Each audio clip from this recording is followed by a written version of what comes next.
Hey guys, and welcome to episode 37 of the Garage Athlete Show. Today I am joined by Rachel.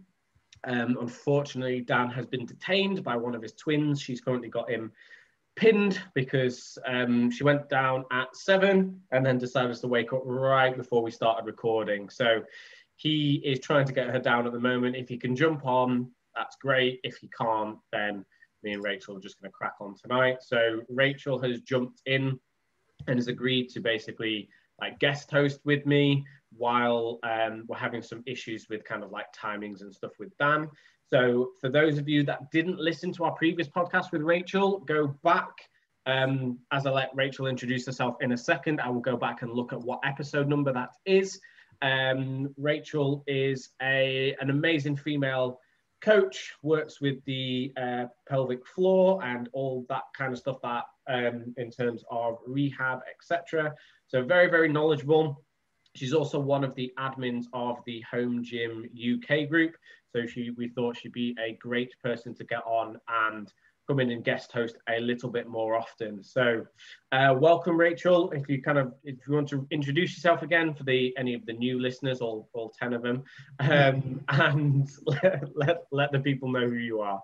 Yeah, I mean, what a reach you guys have got. No, I'm kidding. Hi, I'm Rachel Smith. I am primarily a strength and rehab coach. I'm a qualified Adoyo Floor pelvic floor coach.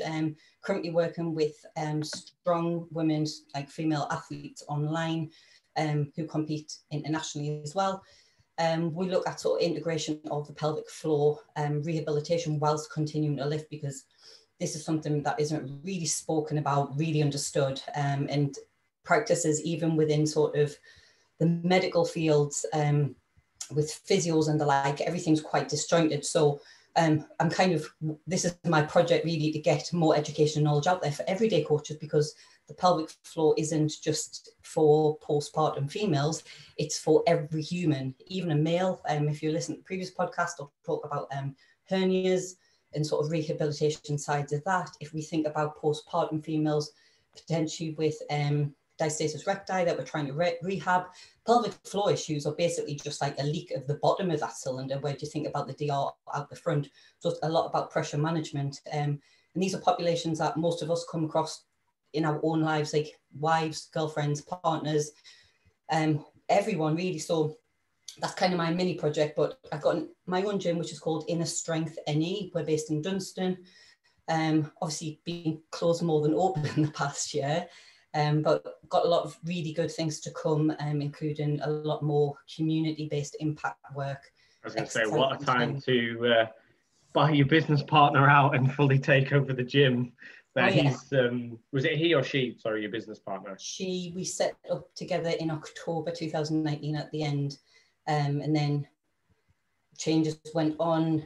This is my baby. We went ahead. Yeah. I went ahead with it all in from April, and 2020 just shafted me basically. Yeah. But, I'm here. I'm good. I own nothing. I'm in a box room at the minute, but life is good and positive. So yeah, it's one of those things. If your business has managed to survive through 2020 and the beginning of 2021, like touch wood, nothing this bad in theory should happen within our lifetimes. Again, there shouldn't be another case of the entire world shutting down for like 6 months out of a 12-month period. Again, touch wood, don't want to jinx it. But yes, and for those, as I said, went back. It's episode 17. It's called bodybuilding for some reason. So episode 17 with Rachel Smith is the one where we went a little bit deeper in terms of like Rachel's journey kind of through your bodybuilding career into kind of like how you got into like powerlifting and then coaching. So if anybody does want to hear a little bit more about Rachel's background, we've covered that probably about this time last year, wasn't it? So yeah, episode 17. So yeah, how have things been? Like, how have you been keeping yourself busy then if the gym has been closed more than it's been open this last year? Like, have you been doing reinvesting into the business? Have you kind of got some qualifications or things? How have you been keeping busy? Loads really. I qualified as a pelvic floor coach at the start of last year. Just been slowly building a on that, which is kind of the online side, and then the in-person side. I've done further qualifications in becoming a sort of more specialised instructor for individuals with additional learning needs, which is something I will be building into the business to look at sort of equity of provision, especially with the impact of COVID on different communities and populations as well. Like for me, moving away from, as I mentioned before, a career as assistant head teacher and then opening my own gym, it wasn't just a job move. I'm very heavily invested in the people I work with and wanting to leave, as cheesy as it sounds, like a positive impact on the people I work with and create things that should be there, and for whatever reason, like they're not. I think that's why a lot of us get into coaching. Like, yeah. Personal training is always sold as this like glamorous lifestyle. Like you'll be on like 40k a year, you can work when you want, and actually it's probably one of the most demanding businesses there is out there, because you're dealing with people, and it's a high ticket, well, not high ticket, it's a luxury item at the end of the day. Like, I don't know about you, but when COVID first hit, like I probably lost 50% of my business overnight, because as people went, Christ, I've no idea what's going to happen over the next 3 months. Right, I need to cut back the fat. So like luxury items tend to be the first thing that kind of goes. However, like when you're in it for the right reason, because you want to help people, you want to change lives, and you want to leave a positive impact, like there's very few jobs out there where you can literally say you've changed someone's life. Yeah. Like I've helped people lose like 2, 3, 4 stone over the space of like a year or two. And if you look at the person they are at the end, it's not just the weight loss, but it's they're happier, they're healthier, they've got good habits, they've managed their time better, their family's getting a better version of them because they're actually living up to their full potential. Whereas when they kind of like first come to you and their confidence is in the toilet, it's very hard to be able to achieve things when like you're not even feeling like you're making any progress, if that kind of makes sense. Yeah, like you can be their only cheerleader, and for a lot of people, this is myself when I even started out, self-esteem can be at the bottom, and you're that person who backs them even if they don't back themselves. And that's why it is such a personal relationship, and it can be in a similar way to teaching is. It's very draining because you are their person, and the relationship they have with you does not replicate a relationship they've got anywhere else and they've never had. And that is in itself the beauty of the job, the impact you can have. I don't necessarily work with weight loss clients. I don't focus on the loss of weight in terms of on a scale. Like I avoid that. It's a route I've been down myself, but my investment is very much in that person in terms of the impact that can have on their life. And the weight loss comes, the change in habits come because they buy into themselves, because you buy into them. But it's you have to be that person. I mean, you'll have seen it yourself when you work on, if you worked in a gym or been in a commercial gym, there are like trainers there who are very popular. And even if they're not their best at their job, they invest so much in the person, their personality, like kind of draws people to them because of how they make people feel. And people get results kind of because of that, not necessarily because the coach is amazing, but because they have that real investment and care. They'll be the person who sends them a message the next day checking in on them. Whereas the coach who's not in it for the right reasons, like we talked about before, will see them as an appointment, as money. So like you mentioned, it is a luxury item, but it's one that I'm very hopeful for the industry coming out of the current lockdown. People see the benefit and the relationship that in-person training can offer as opposed to on screen, because I'm very much an in-person person and I hate technology. I'd rather be on the gym floor working with people, because for all I'm a bit of an introverted extrovert, and I need that, and that's kind of what builds me up. So I get just as much out of what I do as what the people who I work with get out of me as well. Yeah, it's one of those things. So obviously myself and Dan have both moved more into the online coaching side of stuff. Yeah. And that's literally just a time thing. We've both got young families that we want to spend more time with. Like the only problem with like face-to-face coaching is it takes up a lot of time, whereas we've got young kids.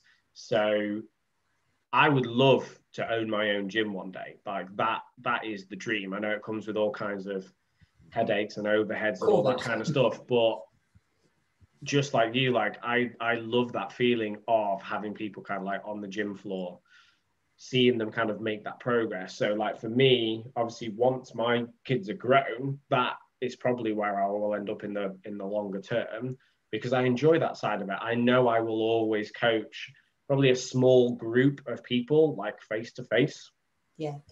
To get that human interaction, to get that where you buy in and you can buy into that other human. And I think that is very, very important. And I know kind of like on the group, we get a question at least like once a month about like coaching and like why people have personal trainers and stuff like that. And it's normally the people who have had a bad experience with a coach that have not had that coach that's bought into them. They've had that person that's like fresh off a course or literally just sees people as cash cows. Like it's literally, right, here's your appointment, here's your hour, you get your hour of my time, you're going to rent a friend and then see you later. And that's also the type of PT that when lockdown hit, they disappeared off the face of the earth. And what you'll start to see now, listeners, is PTs starting to crawl out of the woodwork and going, oh, I've got slots available in April if anybody's interested. Like, those are the types of trainers to avoid. Like, the trainers you want to be kind of reconnecting with are the ones that have been checking in on you every now and again during lockdown. They've been putting out consistent content to help you because they've been doing it for free, even though they've not been paid. Even if they've not moved online, they should still be providing you some level of service and some level of education to have helped you through this period, not just exchanging their time for your money. Yeah, I think that's one of the things I've found the hardest myself sort of across the past year, with the gym being open, closed, level 3 restrictions. So a business model that I've gone in thinking, right, okay, COVID, lockdown one's done, we can get open, changes again. And it's been trying to manage my own, like myself, my own emotions, sort of keeping myself going whilst trying to keep other people going. And it has tested my limits. Like lockdown 2 was literally like a kick in the teeth to me. I was just like, can I do this again? And then it's a case of, right, what can I set clients up with? How can this look? My gym's based on group training. When I'm not allowed to do that, what can I actually do? And it's very similar to kind of how I'm looking to reopen, and just providing the people who still want the service, which with the service and the equipment that I've got and that I can loan out, it's just been a very difficult thing. And the lack of interaction is kind of much more towards lockdown 3 wavered because everybody's really feeling it. You know, it's when we got the announcement the other day, it was like, okay, so we're still really in lockdown until the end of March here, middle of April, really, aren't we? Even though on paper it doesn't say that. It's like, no, we are. So still, even for like SimSpend UK Active, there's no guidance on sort of what the gym can actually look like in terms of one-to-one groups anytime before the 12th of April and then into May. So it's kind of trying to catch your breath whilst still trying to deliver what you're trying to do and juggle all of the balls. But give me till the end of the year. Watch us stay. Yeah. So for those of you that don't know, where can they go and follow you for your gym, Rachel? On Instagram, the main one, isn't it? On Instagram, my gym is linked in my own profile. My profile is rs_strength_coach. And then my gym's linked in that. Otherwise, you can go directly to that. And that is inner_strength_NE. But they're both yes. linked. Guys, make sure that you go and follow and interact with some of Rachel's content. I know she's going to be putting out some really, really interesting stuff, especially for the female athletes out there. I know there's like 2 of you that listen, but there's some decent stuff out there on the rehab side of stuff as well. So if that's what you're interested in and not kind of throwing your money at physios every time you get injured, kind of pop me a message or have a look on there as well. Definitely drop her a DM because I know next time I get some twinges, I'll probably be, you're going to get pestered by me, Rachel. That could be taken in 1 or 2 ways, that though. I've got a not those kind of DMs. Right. So first question we have is from Con Reed. What are the key differences that coaches should prioritize when coaching women compared to men, i.e. how/if hormonal differences affect recovery? I'll let you take the lead on this one, and then what I'll do is because I know you don't focus a lot on like the weight loss side of stuff, so then I'll tag on like how I differentiate some of the weight loss stuff that I do. Yeah, so if you want to start. So this is a bit of a biggie, and it's again, it's an it depends type question. So females obviously very different physiologically across the month. We've obviously got the 4 phases of the menstrual cycle. They tend to be kind of the period where you shed your uterine lining. Then we've got late follicular phase going into mid-luteal phase. And then we've got kind of the premenstrual cycle, like towards the end, which is kind of when females are described as being very premenstrual, moody, and all of the stuff that we get associated with us. Now, in the past, through my own experience of coaches, I've had male coaches, and they very much left it up to me to kind of work out what's going on with myself. However, not all females are that well in tune with their own bodies. And the reason I say my answer is it depends if the female in question is hitting her nutrition, her sleep, managing her stress, managing kind of any rehab or mobility type work, because all of this is going to be impacted by her menstrual cycle, and in turn her menstrual cycle affects this. It's kind of hand in hand, you can't get away from one. So for all you could do all of the right things at one particular time in your menstrual cycle, training wise, if your sleep is shocking and you're drinking alcohol every night, so you're getting poor quality sleep anyway, it doesn't matter what you do, you're not going to achieve the best results training wise. I know you'll touch on this when you come to nutrition as well, Don, but it's in terms of getting the most out of what females need to do if they're programming themselves or they've got a coach. It's just getting females to record kind of what their mood is like day to day, what their appetite is like, how their sleep has been, and looking at what strategies need to be put in place to manage this. So hand in hand with that goes kind of loss of a cycle as well, which I experienced myself, and we talked about that on the previous podcast, where a lot of females like to not have a menstrual cycle because it kind of gets in the way and affects things, but it's a sign of good health. If you're prone to sort of issues with that, or you've had any anorexia or bulimia, this can be indicative of sort of your health profile, your hormonal profile, and that can affect osteoporosis as you age, or not even as you age, just signs of that sort of in early females who are in their early 20s. So recovery is impacted though, kind of across the cycle. So with the period, we'll look at this is like the first day of the bleed, and generally goes on for like 4 to 7 days is like an average type of period. It can be different. That's just kind of what's taken as average. Now, depending on how much of a certain chemical called prostaglandins, which are released as kind of a chemical in the body at that time, that can, if you have too much of that, it can actually get into your bloodstream, and as females will call that like period poos. So that can affect like digestion, like what your gut feels like, use of a belt, how comfortable different positions feel for training, different exercises as well. But you can take like ibuprofen or paracetamol to offset those symptoms. At that time as well, if you're someone who bleeds a lot, it might be a necessity to take an iron supplement, because of obviously your body's going to be losing more of that through the bleed.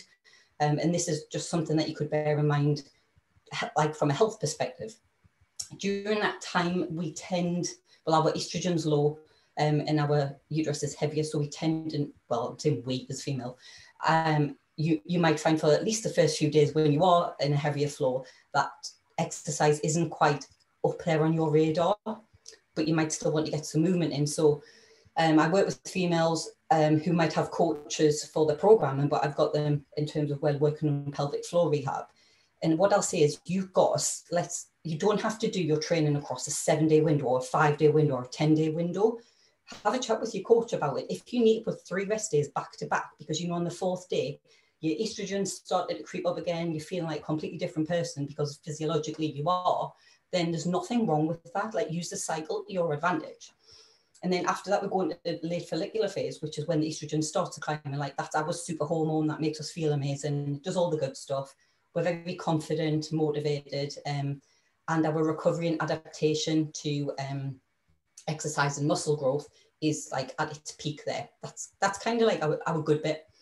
Some coaches do like to kind of use this to get the most out of the training in terms of programming PBs for that time, or going through potentially any new techniques or lift, because we are very much more open to discussion and our mood is elevated. So it's not the case of, I've had a shit training session, I can't do anything. Like that'll probably be 10 days later, like that'll come. But yeah, that is kind of your time to try for your PVs, but be aware that during that time, that estrogen climbing can have an impact on collagen. So we are more prone to injury. So for all you might be going all guns blazing, just be aware that recovery still needs to be factored in here, just because you're pushing harder because your body's more capable of recovering, but you are in a slightly more hormonally fragile state based on the impact of this on your collagen. So specifically think like ACL, this is like something that we see a lot in females, and that would be something that could happen during this time, just as a very broad example there. Yeah, then after that we go through the later phases where we've got like progesterone creeping up, then we've got kind of the decline, we've got digestion slowing down, potentially water retention. So again, not particularly feeling that comfortable. Think about the foods that you're eating and the kind of space between fiber intake across the day, depending on your tolerance, and where you have your belt is like for placement, depending on what lift you're doing. And then premenstrual cycle, that's when we have like that proper double drop of estrogen and progesterone, where our body's in a completely different hormonal state, and it's like, right, I've literally got none of these hormones that I'm used to have floating around in my system, and you want me to do the same sort of stuff that you did like 2 weeks ago? Not a chance. So this affects people very differently again, but with this, like PMS is impacted by stress and inflammation, which is obviously like training causes inflammation in the body as well.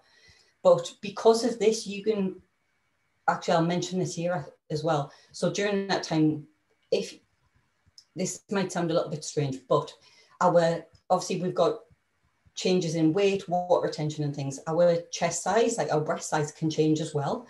So if you could bear in mind how comfortable, for example, if you train a strong woman, like a log pressing feels, or how comfortable a front squat feels, because you've got the weight sitting on the front of your body, where you're actually a lot more sensitive at that time through like fluid. So it could even be looking at the type of sports bra you're wearing, or how well fitting that is as well. So there's quite a lot of things to think about. But if you start to track things, that's what your normal looks like. So it's not the case of, oh, why do I feel crap again? You're like, well, I'm just looking back through my notes. 3 weeks ago, I was in exactly the same state. So why is this like, oh, like why don't we already know this? Well, we do, but it's just having like something to reflect back on, in the same way that we monitor changes in weight, which I'm sure you'll touch on. You can't compare yourself day to day or week to week as a female, because physiologically, because of these rising and declining hormones, you are not the same person internally. However, there are a few things that don't change, which are like your VO2 max capacity and like your aerobic fitness. So for all your want to actually do some type of cardio in your sessions might be different week to week. Your ability to do that doesn't change. It's just kind of how motivated you feel or how poor your recovery is around that, which is not good news if you want to be like, no, I'm on week 3 of my menstrual cycle. It's just not a good time. You're like, can't do the cardio. You can still do this. We'll just give you a bit more rest. Yeah. So the guy who's asked this is a male coach himself. So what I would say is, number one, do some reading about the hormones, the effects they can have in the body. Like, you don't need to be an expert in it like Rachel is, because, well, unless you are training a lot of female clients, in which case then you probably want to be a little bit more clued up on it. So have a baseline knowledge, understand that, like Rachel said, that women can't compare themselves day to day, week to week. It's more in a month to month cycle. So you have to get them to start keeping like notes, not just on their training and their numbers or their weight in terms of if they're in body fat, but how they're feeling. So were they up for the session? Did they feel strong? Did they feel like they were going to absolutely smash it? Or were they a bit sluggish kind of when they got into the gym? They didn't really kind of put all their effort into their warm-up, all these kind of things. And then they want to kind of be keeping notes on those. And then you want to look back 4 weeks before. So did I feel like this 4 weeks ago? Okay, this could be, if you build that up over, say, a 4 to 6 month period, and you know between this day and this day, I'm going to feel like crap, you probably don't want to set PB days on those days. Whereas if you know, right, between this day and this day, I always feel much better. Okay, well, we know one of those is coming up. So if I'm going to program in a diet break, it's probably going to be around that period that you're going to want to eat those like higher calorie foods and things like that.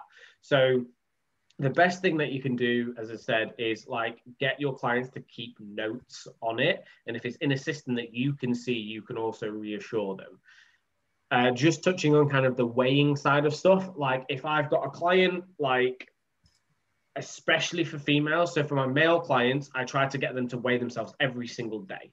So first thing in the morning, right when they wake up, just after they've been to the toilet, before they've eaten or drank anything, to keep it as stable as possible. Both men and women, some people cope fine with that. They can cope with the fact their weight fluctuates, and actually it helps them to see that their weight fluctuates from day to day. It's anywhere around, I think, anywhere between 1.5 kilos to 2 kilos, your weight can fluctuate from like day to day. So like, don't freak out when that's happening. However, as Rachel said, there's a particular week in the month where you can retain, I've seen ladies retain like 3 to 4 pounds of water in a particular week of the month. So they might have been, for 3 weeks in a row, they've done like 1 to 2 pounds weight loss, like bang, bang, bang. And this week it just plateaus off. And as a male trainer, sometimes it's a little bit, well, I used to find it really, really embarrassing to be in like, where in your cycle are you? But I don't now. I just don't care. I have no qualms with saying that now. So one question that you might want to ask is, okay, whereabouts in your cycle are you? Are you due to have a period over the next few days? And if they say yes, then it's like, don't freak out. Like, let's just ride this out for another week or two. Let's see kind of how things go. Like, don't start pulling calories left, right, and center just because females have plateaued off a little bit. And what you'll find as well is the female body holds on to body fat like much harder than men do. Like, you stick a guy in a calorie deficit and they'll start losing body fat like that. Whereas if you try and do that with a woman, like, it might work for 2-3 weeks and then just all of a sudden it just stops. And you can start pulling calories, you can start adding cardio in, and things just don't move. And if that's happening, sometimes it goes counterintuitive, but sometimes you need to give them more food and let them rest more. Because what will happen is their body, what you've got to remember is women are designed to reproduce. Like, as sexist as that sounds, like hormonally and things like that, that's what their body's built to do. When you are in a calorie deficit for like too long, one thing that's going to start to be kind of like dampened down is your reproductive capabilities. So what's going to happen is your body's going to like act against that, and it's going to go, no, I want to hold on to this body fat because actually that is going to help me to be able to do this, which is kind of like the main thing it wants to do. So as I said, as counterintuitive as it says, sometimes if somebody just plateaus off, giving them a bit of a diet break, pulling their calories back up to maintenance, dropping their cardio for anywhere between like 5, I've had people have like 21 days of a diet break and they've not put a massive amount of weight back on. But as soon as we've then tipped them back into a deficit, they've started losing again. So it's one of those things where it's not necessarily a linear process. And I don't know if you find this, but like sometimes you're just looking at somebody's results and scratching your head and you're going, I'm doing everything right. Like, why I do that with myself. Pardon? You do that with yourself? That is me. My body's like, you want to diet? No, we're not going to do that. But again, I think, especially for females, where like, why is it not changing? You put so much pressure on yourself. And that in turn, it's like extra stress. Now our bodies are like not designed to cope with stress. So you've got to put as many things in place as you can, and just, as corny as it sounds, very cliche, learn to trust the process. And the more you work with somebody, the better results you get. And what you'll find is every time you go through dieting phase, you have to go back through a reverse diet. You have to look to build and put on muscle, because as a female, did this myself, and you'll expect to just diet and then eat in surplus for a few weeks and diet again and look better. And it's like your body hasn't even had the chance to get extra calories. You're barely eating at like your new maintenance. And that's, again, something people need to learn, because your body is a different weight now. Your calorie demands are different as well. And then depending on, again, where you're at in your menstrual cycle, or if you are older and we're looking at like premenopause or menopause, we again have a whole different physiological system that our bodies need to kind of get to learn. And things can be very, very difficult then, in terms of sort of weight and fat distribution and what the body needs versus what you want it to do. So for all I've worked with people in the past who've just been like, suck it up. And I'm like, okay, the calories have gone down, and I'm like, on the last podcast, I'm on the Stairmaster for like an hour a day, and I'm just like, wow. Yeah, it's a journey. One of those though, that those at the end of the day it does work, but you're probably causing that person a lot of metabolic damage by doing that. Like in the long term, their body is going to be absolutely like messed up. I'm trying to swear less so that YouTube stop bringing up the videos. Was that why you've got me on? Okay. keep me. I had a point I was going to say. I can't remember. It'll come back to me in a minute. But, the reverse dieting. So the mistake a lot of people make as well is they get a PT. Right, I want to drop a dress size. Perfect. So they get a PT, they train for 12 to 16 weeks, hit their goal, and they stop. And the PT's like, fine, I've got you before and after photos. It's great.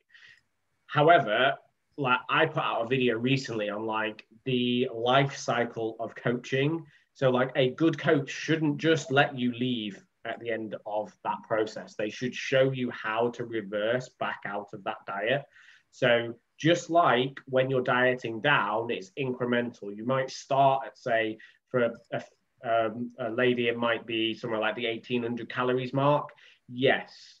Over time, your body adapts to it, and you do have to pull some calories out and keep it going lower as the body fat comes down. But you say, for example, you started a diet at 1800 and you finish it at like 1200 calories or something low down like that. You shouldn't jump then straight from 1200 back to 1800 in one jump, because your body will pile on body fat really, really fast.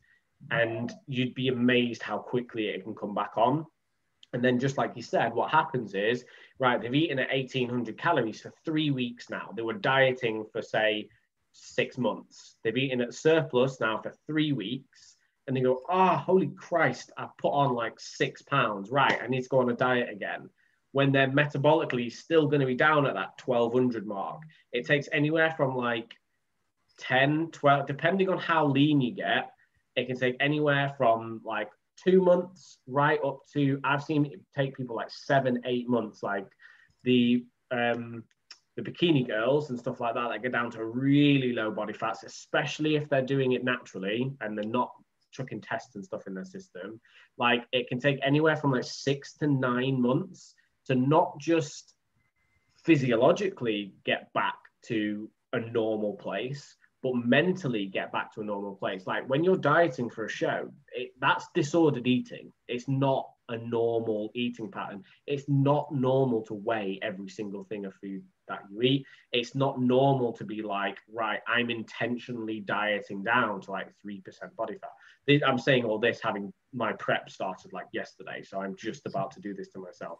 Like you've got to be a special kind of crazy to kind of put yourself through that. And I think a lot of people jump into preps because it's the in thing, isn't it? Like everybody wants to be a men's physique guy or go and do a bikini show or whatever it is, but they don't realize like it really messes you up for quite a while afterwards. That's why I took a whole year out after. It took me a good 6 months to kind of get back to normal, and now I'm going to go and do it again because I'm determined to win. You are mental. Crazy. I am meant, like, once I get like a trophy, I'll be like, right, that's me done. I don't want to do this again.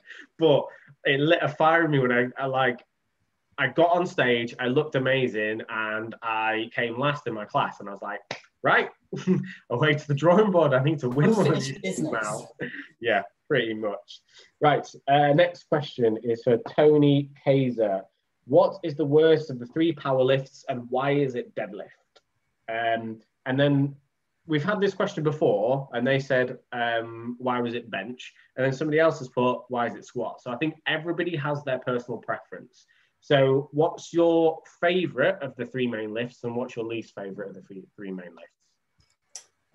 It's changed. It used to be squat, and then when I had my 3 disc herniations linked with my height mobility, it changed, and I had to graft so hard to build my deadlift back up, and that's kind of my baby. So I've got a bit of a personal goal. Someone finished business that 2020 took from under the rug, so I'm going to crack on with that this year. But it used to be squats, now it's deadlifts, but never bench. But I've got labrum tears in my shoulders, so bench anything chest-based just feels like a shower of shit on my shoulders. So right. Yeah. Whereas I'm the opposite. Like, I love bench, and like I've got a love-hate relationship with deadlifts. I love them because of the amount of weight that you can lift. However, my garage is about 6 feet away from my neighbour's house. So I've got a detached garage that's like on the far end of the property. And it's like 6 feet away from their living room. So like I have to do block pulls on a shed load of like foams. I want to get some of those crash mats. And I can only do touch and go. Because if I drop that weight, like I've had him come and knock on the garage before and be like, what the hell are you doing in there? It's like, okay, so I can't go for max effort deadlifts now. So it's put it way down in the order. I used to love deadlifts, like being able to get up to like a max weight. Like I've said to Dan, once I've done competing and my weight is back at a normal place, I'm going to let him coach me because I want to be able to deadlift 200 kilos at like 75. I think that'd be a really cool achievement to be able to do. So that's a nice move house. This would be a lot easier. Just move. Oh, I'm going to move house, so that'll be around a similar time. We're going to be. We've said we'll see how we've got a fixed term, 5 years, and then we'll look to kind of get a bigger house. So again, business needs to get up there, get back on its feet. Okay, so Joseph Lavelle. I've murdered that surname. What book, podcast, or YouTube channel would you recommend for lifting technique, programming, and nutrition? I think I kind of because this was in the group, I kind of, again, given it depends answer and went into reasons on this. So for all of them, it very much depends on if you're a coach or if you are a casual athlete or if you're more invested or a competitor. It depends on how long you've been training and how long you've been training with intensity and correct form, as in, have you been coached on this by someone good? Because you can go down rabbit holes with so much stuff and then you end up with personal bias purely because of your lack of experience, knowledge, and kind of width and depth, like your depth of reading, really.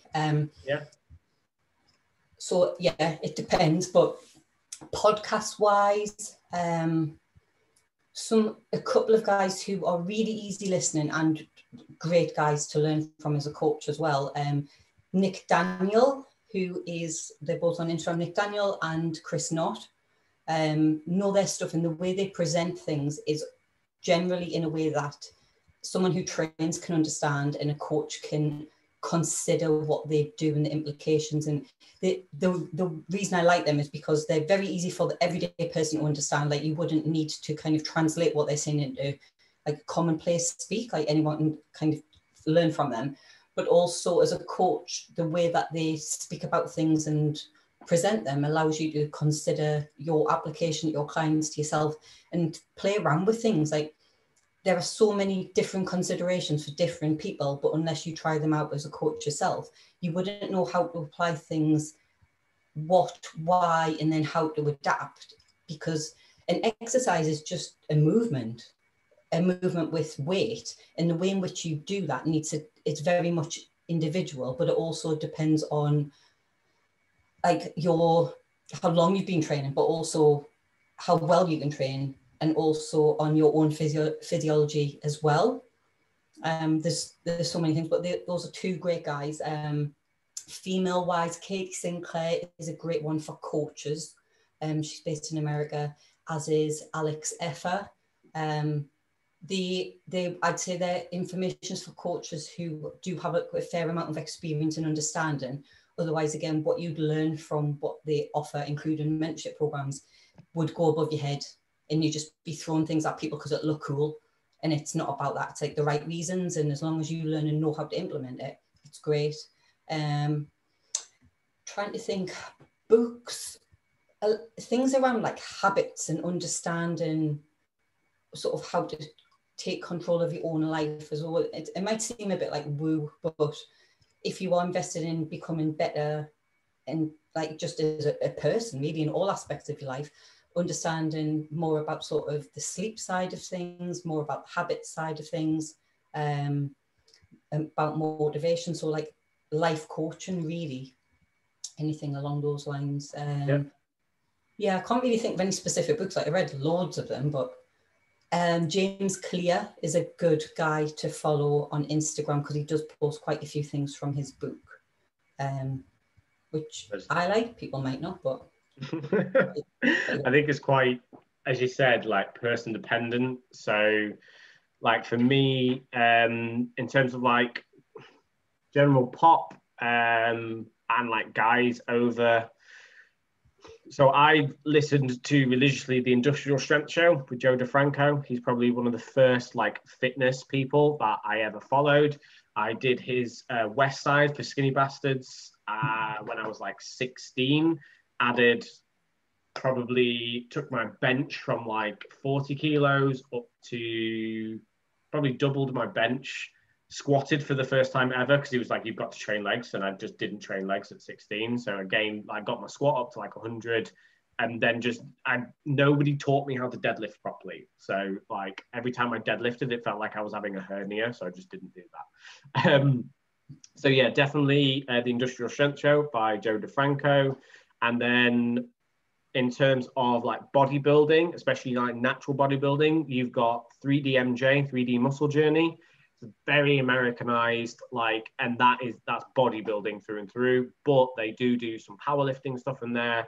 So they're all like natty coaches. I looked into doing coaching with them. It's about $250 a month. So I decided against that because of the time difference and stuff. And then just something that is basically a group of men just chatting rubbish for like an hour is the Real Bodybuilding Podcast by Fuad. That's probably one of my favorite podcasts at the moment, when you just want to sit. You don't want to listen to anything like sciencey or want to learn anything. It's literally, if you sat, like you're one of the lads, I'm guessing, Rachel, you just sat in a room with the lads and just the general just bollocks that they all just talk. And it's just one of those things. It's lighthearted. Sometimes you learn something. Like every now and again, they'll get a guest on. Like they had Chris Bumstead on the other day, and I learned quite a lot from that one. But yeah, otherwise it's just like four guys just chatting rubbish for an hour. So that's podcasts wise. What was the other ones? YouTube. You can go down a rabbit hole on YouTube. There's so many like wannabe fitness influencers. I don't really get much of my information from YouTube anymore. I watch YouTube for entertainment because that's what it is. It's an entertainment platform. Like the stuff that's put on there, 9 times out of 10, they call it infotainment. So they're giving you information, but it's meant to keep you on that platform. It's not really the best resource to kind of go to for your training information. There's one exercises. There's 2 guys on there, Jay McGee and Chris Knott, like they work together on Reborn to Transform. Now on their YouTube channel, that's probably one of the best YouTube channels I've seen from an educational point of view and a easy to understand application point. So if you are more invested in your training, like and you want tutorials on doing things that you've got back pain when you're lifting, or issues with your hip, your ankle, things that don't feel right, if you have a look through their kind of bank, it'll help troubleshoot potentially some new positions to try out, or just different ways to approach your lifting. That's just prompted me of the hypertrophy coach as well. Yeah. I can't remember his name. Like, he does some really, really good stuff for YouTube. I think it's mostly for Instagram, and then he pulls it across to YouTube anyway. But he explains everything and the reason behind it, and you always want somebody that I'm not necessarily interested in all like the research and the 10 different like things, but I'm not being funny. Like, you can see from his own physique as well as the people he coaches, like, he knows what he's doing. Now, pardon? Joel Bennett. Yes, but that's the one. Hypertrophy coach. Yeah. And then in terms of books, like you said, in terms of like training and stuff, like textbooks and everything, they're okay, but it's the physical application of what's going into it. That will be the big thing. So like, and people prefer to absorb that content through videos nowadays, I think. But in terms of like mindset and stuff, and learning how to troubleshoot and like the science of human behavior, what's it called? The 7 Habits of Highly Effective People. That's a really, really good one in terms of getting out your own way, learning to focus on what you can control. So you've got a sphere of influence of things that are within your direct control, and then there's a sphere that are not within your control. And a lot of people focus on all that stuff that's outside of their control, what happens in the media, what's in the news, all this stuff that they have no direct control over. So that causes stress, anxiety, and all those things that are not conducive to good training. Whereas when you focus on those things you can control, expand, and you're able to actually control more. I'm listening to a book at the moment called The Buddha and the Badass, which is, it's an interesting one. It's more of a philosophy book, and it's basically how to merge being an awesome like business owner with like the whole Zen Buddhist stuff with let it go, basically. And then the other one was The Chimp Paradox. So it's all about the subconscious mind and basically getting out of your own way and understanding you almost have 2 personalities within your head. You have the human and the chimp. And the chimp does certain things which seem a little bit crazy to the human. So the human is you, and the chimp is like a 5-year-old version of you that is like 10 times stronger. So that's why you do stupid stuff when you're trying to diet and self-sabotage. So when you understand that you've got this voice in your head that is trying to sabotage you, you don't feel as bad when it then wins. It's learning how to manage that voice and live with it rather than constantly be fighting with it. Yeah, so, yeah. Stuff like that. Like when you talk about, I always go through with my clients, like backing yourself, you need to be the voice that speaks to yourself. Stop listening to it. Actually give yourself the words and the voice and talk to yourself. It does sound stupid, but it is a kind of like affirmation type thing, as in what you consume, you believe. And if what you consume isn't in line with who you want to be or what you want to believe, you're never going to become aligned with that. So it sounds a little bit woo, but if you think about it, it actually makes sense, because if you consume tripe on the TV and that is your source of information, that becomes like your life and your knowledge, purely like by proxy. So change that and just think about the words that you use to speak about yourself at different times, and just think, is this something I would say to my best friend? No, then why would you say that to yourself? That's a very good way to think about it, because it's acting in your own best interests. Yeah, negative self-talk is a massive thing to overcome, and a lot of people suffer with it. So yeah, I'm a big reader, so I listen to like audiobooks like every single day. So there's a reason why like the most successful people in the world like read a lot. So you called yourself one of the most successful people in the world? No, I'm just saying I read because of the successful people in the world also read. I'm not. Just tell yourself what. Watch this space. Watch this space. Okay, question 3. Question for all 3. Wow, it's late. What has been your proudest moment / biggest achievement in both your training and coaching careers? You go first, because I need to think about this one. So biggest achievement in my training career was probably competing. It's the first time I'd put myself that far out of my comfort zone. Like, it didn't really matter about the result. The fact that I was up on stage and didn't look out of place was a massive, massive achievement for me. And in my coaching career, probably helping Jay from who the like main guy for the home gym group. I think in total we helped him lose, I think he lost a total of 5 stone in total, and 3.5 of that was working with me. He'd lost about a stone on his own. We've put some weight back on now. He's gone into a bit of a reverse diet, and then we're going to be starting him to do his first ever prep for doing a men's physique show, hopefully this autumn, if everything kind of goes to plan. However, he's got a baby under 2, so like the best laid plans and all that. So we'll see how it goes. Whether he competes this year or next year is yet to be seen. So for me, professionally, this was quite early on in my career. So before I left London, sort of 4 years ago, I worked as like assistant manager in the gym, Lewisham, and one of the clients I kind of attracted sort of were rehab based. Still very new to what I was doing, but again, it's working with the right people, learning, looking, taking note, and being invested in the person. Was a guy who had, it's quite a sad story actually. So he was in fine health. He woke up one morning, he used to be a dancer, he woke up one morning and he couldn't move his legs.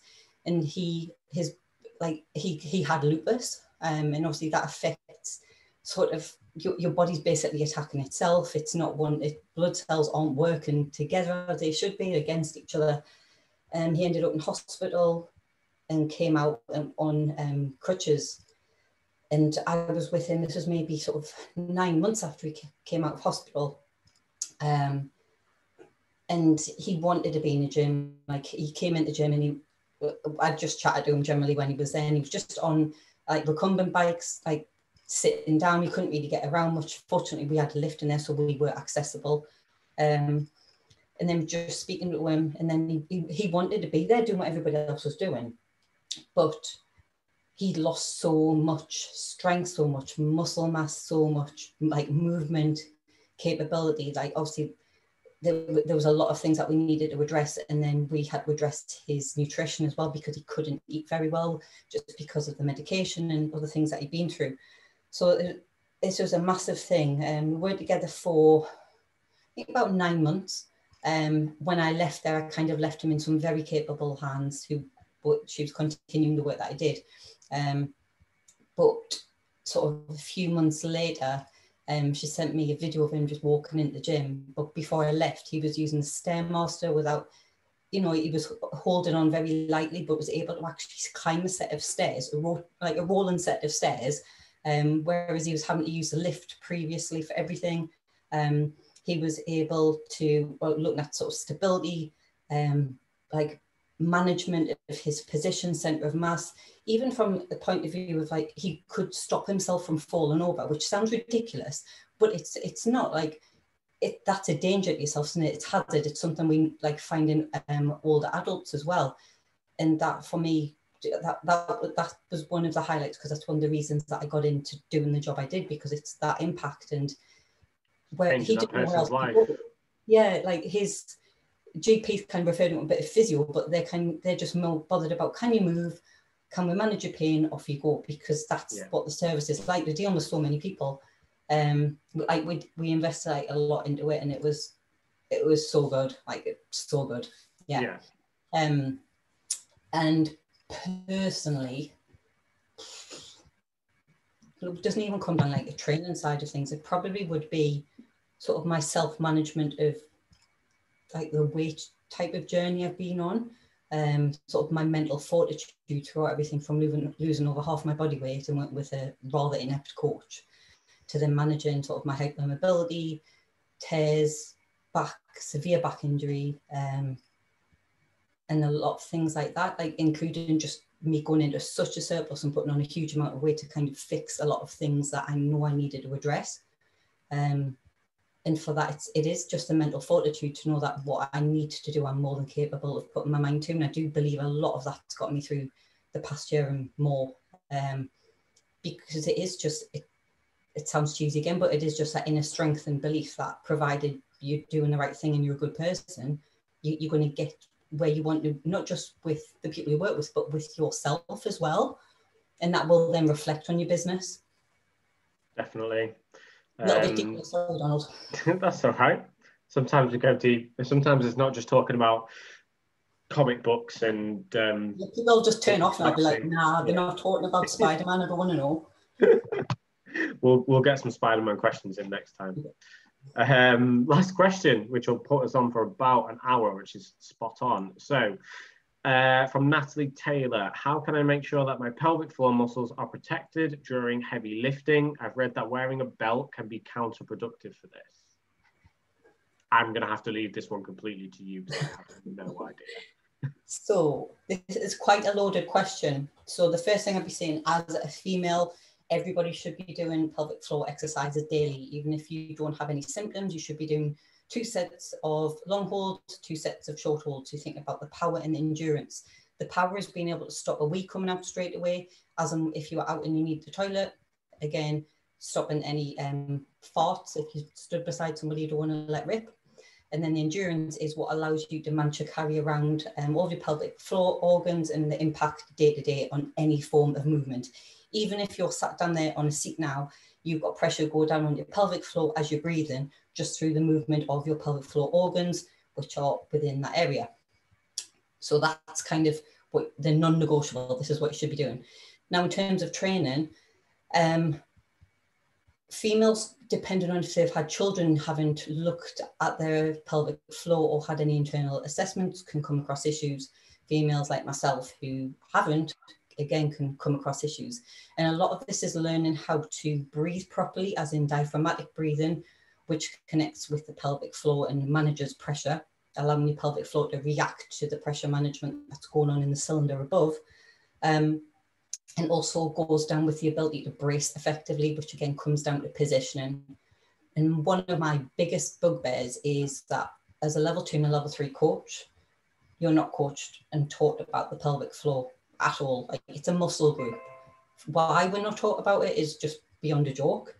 And I'm on a bit of a mission to change that as well, like quite a few other people at the moment.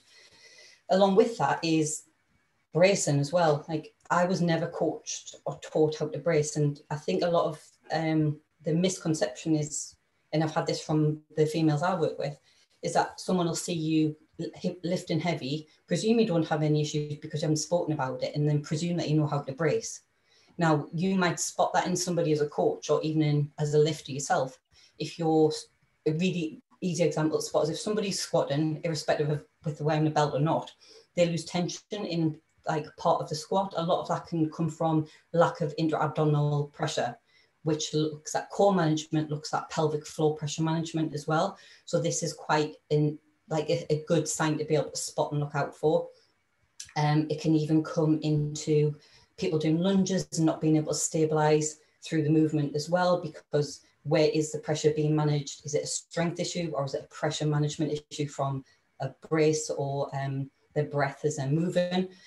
And then when Natalie's talked about use of a belt there, that is often looked at as kind of a stick and plaster. Like, people get to a certain lift and think, I have to put my belt on. And it's like, well, take it off, because your core is a 360-degree cylinder and you actually need to be able to work all of the core muscles, not just the superficial six-pack ones. And that's why I'll always look at programming when people come to me with their pelvic floor and say, why have you got crunches in there? Why have you got sit-ups in there? Why is there nothing like a dead bug in there, or a beast hold, or a bear crawl? Why is there nothing where you've got lumbo-pelvic stability going on? Manage them in different ways, even if it's just part of your movement prep, or it's something that you want to include as an exercise with weight or resistance. But it's addressing these things to know that it's putting you in a safe position to be able to brace and manage pressure before you kind of go under a more loaded weight, whether it's deadlifting, overhead pressing or squatting as well.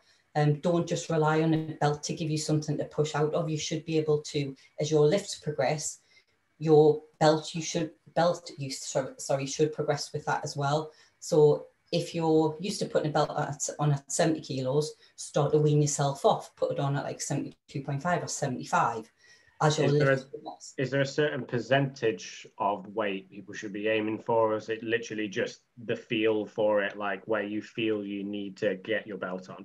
Yeah, it is that, but I'll always look to any females, well, especially females, males too, anyone who's wearing a belt for squats or deadlift at body weight. If you've been deadlifting for a while, which I'd expect you to, if you are wearing a belt, don't just whack on a belt in your first 6 months of deadlifting or squatting. That's not going to be effective in you learning to actually stabilize and brace under load. That you're relying on external pressure and support as well. There isn't anything, but I would look to somebody who kind of, it tends to be like mentally, it's like a mental security blanket. I'll put this on because I've hit this weight. Play around, try to wean yourself off, get that 360 strength in the core.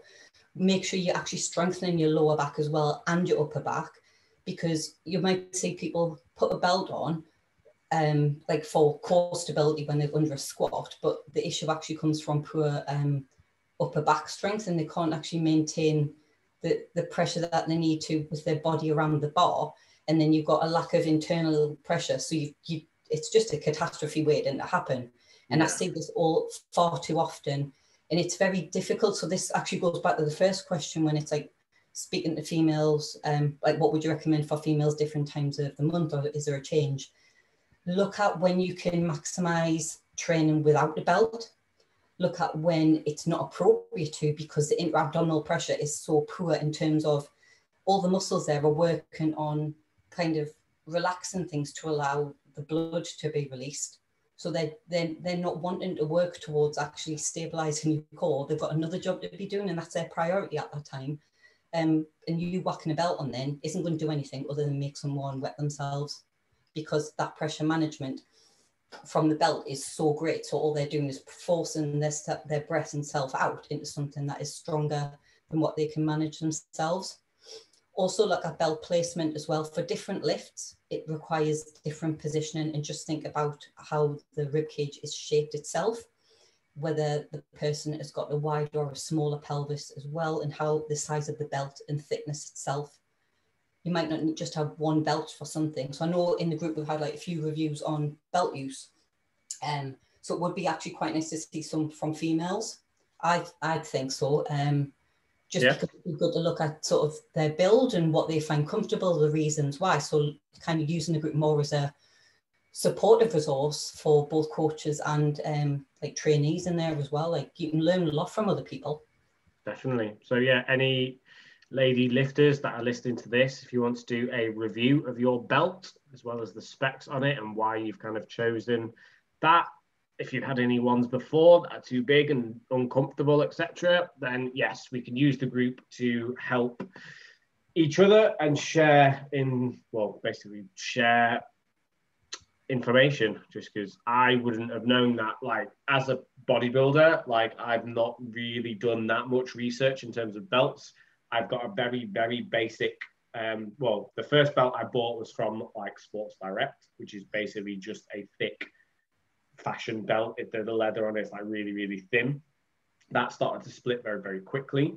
So then I went on to a ModiFit one, which I believe, what's his name? Wasn't Elliot. James, yeah. I'm going to get murdered for this. It wasn't James. It's another one of the admins. It's with the admin that like just shows up like once every 6 months. Mark, that's it. So yeah, Mark's got a ModiFit belt. So I've got the same one as Mark, except mine's blue. He's going to kill me because I've forgotten his name now. And that does what it needs to do. Like I didn't even realize that you're meant to have different positions for like squats and deadlifts. Like that's just, I need to get somebody to show me how to use a belt, basically. But most of the time, I don't use a belt anymore because I've been trying to work on those spinal erectors. grasp on thickening basically up my back. I do beltless deadlifts now, and they're nearly back up at the weight they were without a belt. But I had, as I said, because my techniques now had to change, I have to go much, much slower on the eccentric to control it on the way down because I can't drop it. And it has to be off blocks. So I'm in a lot safer position now. But yeah, the only exercise I use belt for now is a hack squat. And that's only that's only on my 2 working sets, which are north of 170 at the moment. So I think what you're saying about like slowly progressing up the amount of weight that you can do without a belt, like should carry across to both men and women. I think a lot of people get overly attached to their belts, and maybe some people are using it because they've got a little bit too much timber and it holds their tummy in a little bit. I'm not going to name any names with that. But yeah, we all know that guy that walks around the gym with the belt on, and we know it's just to hide the fact your belly is hanging over your shorts. Yeah. But that is it for tonight. So thank you for all your time this evening, Rachel. Hopefully we can get a few more of these in over the next couple of weeks. Obviously, we've had less questions than kind of we normally have, and with it being like female focused, we know that sometimes it can be a little bit embarrassing asking more of those personal questions when it comes to things like weeing yourself on the platform or anything to do with like menstrual cycles and stuff. So if you guys or girls want to remain anonymous when you ask the question, just drop me a DM. So if you go into the group, click on my profile, you can drop me a DM. What I will do is I will screenshot any of those. And if you just let me know, like, I don't want my name put in like on this, I'll still read out the question and just kind of not put your name on there. So we just thought that would be a good option if anybody's wanted to remain anonymous. So I know you said it earlier on, Rachel, but where can the guys find you if they want to go and see some more of your work on your rehab stuff or your pelvic floor stuff? Okay, Instagram is rs_strength_coach, and my gym is inner_strength_NE, or you can find me in the group, loading about from time to time. So that group is Home Gym UK Community. We have some issues, so we've had to add community on the end of it now. So yeah, if you type in Home Gym UK Community on Facebook groups, make sure you answer all the questions. Some of the admins are real sticklers for like making all the questions be answered. Others are a little bit more flexible. So if you want, how good you are. Yeah, definitely. If you're more attractive, then you only need to answer one question. That's fine. So yeah, if you want to make sure that you get in, like answer all the questions, it takes 2 minutes to answer the questions. And if you want to find me, I am DeegePT on both Instagram and Facebook. So yeah, happy to answer any further questions you guys have. Or yeah, come and join the group. It's a massive community now. We're on what, 8,500 members of 8,500 home gym owners in the UK. So if you want to know where like places have stock, just discuss things home gym, whether you should go with a particular brand, all this kind of stuff, like get in there, get involved, and we would love to have you there. So again, thanks for your time tonight, Rach, and I will speak to you again soon. Cheers, Dan.